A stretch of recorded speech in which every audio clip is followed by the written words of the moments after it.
Margaret Thatcher said, and I quote, "The circumstances are unique. The agreement is unique. It is right that we should feel a sense of history, of pride, and of confidence in the future." The declaration outlined Hong Kong to be restored to the People's Republic of China with effect from July 1st, 1997, and will be applied for 50 years following in a sort of integration period. It was known as the Hong Kong Special Administration Region, or SAR. Britain has agreed to return Hong Kong after guarantees it will enjoy a high degree of autonomy except in foreign and defense affairs. And China's principle of one country, two system allows Hong Kong to have a capitalistic economy and enjoy existing rights and freedoms. The Prime Minister later revealed the negotiation process had been very rocky. When Miss Margaret Thatcher later visited Peking in 1982, the atmosphere was hostile as an agreement could not have been reached. Talks restarted in July 1983, and today's agreement, which was finalized only 10 days before the September 30th deadline, was considered a diplomatic coup. Hong Kong's territory was acquired from three separate treaties: the Treaty of Nanking in 1842, the Treaty of Beijing in 1860, and the Convention for the Extension of Hong Kong Territory in 1898, which gave the UK the control of Hong Kong Island, Kowloon, and areas south of the Boundary Street, and new territories such as the area north of Boundary Street and south of the Xinjiang River and other outlying areas, respectively. The British colony of Hong Kong returned to China in 1997 after an historic agreement which was signed in Peking on December 19, 1984. The Prime Minister, Margaret Thatcher, signed the joint Sino-British Declaration with her Chinese counterpart, Zhang Zing. It formally sealed the future of Hong Kong, transferring it from a British colony of 6 million people to Communist China in 13 years' time.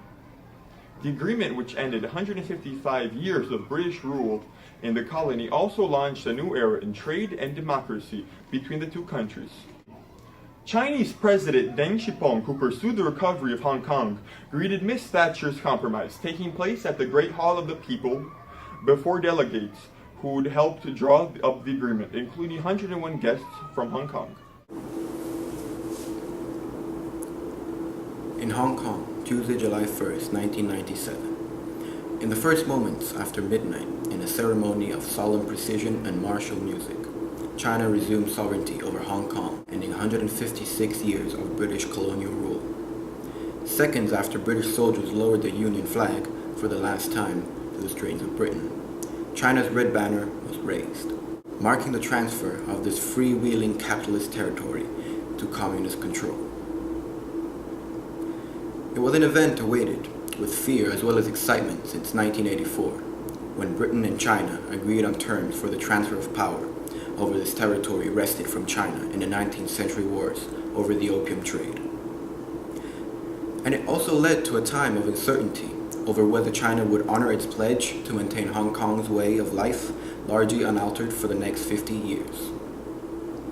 In the convention center, where the handover of power took place, China's president, Jiang Zemin, used the Mandarin dialect as an alien to Hong Kong's Cantonese-speaking people, as the English of the British authorities declared the event a festival for the Chinese nation and a victory for the universal cause of peace and justice.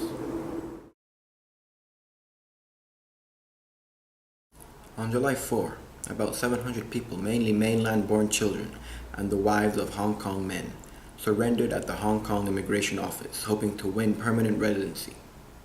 Many of the immigrants have the right of abode through family ties, but instead of waiting to enter the territory legally, they were smuggled in by the snakeheads, who are Chinese criminals involved in the legal transport of Chinese citizens to other parts of the world. Hong Kong officials also announced that 1,000 children who would have been repatriated as illegal immigrants before the handover could now stay while they established the right of abode under the Basic Law. The announcement sparked fears that there would be a flood of up to 60,000 mainland children into Hong Kong. The move was announced after 500 parents and children whom they had smuggled into Hong Kong, staged a sit-in at Immigration Tower in Wan Chai on July 4. Lawmakers in Hong Kong will be asked to rush through these readings of a law to send back young illegal immigrants who are unable to show proof of identity. The Hong Kong Secretary of Security reiterated that there will be no amnesty of illegal arrivals. Border patrols were stepped up amid fears of an influx of mainland children before the measure is passed. In advance of the handover, many local residents had applied for Post-Handover Special Administrative Region, or SAR, passports. A deep blue document embossed with gold letters in Chinese and English, and the 5-star seal of the People's Republic of China. Holders of the SAR passports are considered Chinese nationals as well as Hong Kong permanent residents. About 5.5 million people are eligible for SAR passports. To conclude, confusion remains about residency rules after the turnover. The Chinese State Council announced in April that Hong Kong citizens who are living outside the territory were not required to be in Hong Kong on July 1st, 1997, to retain their residence rights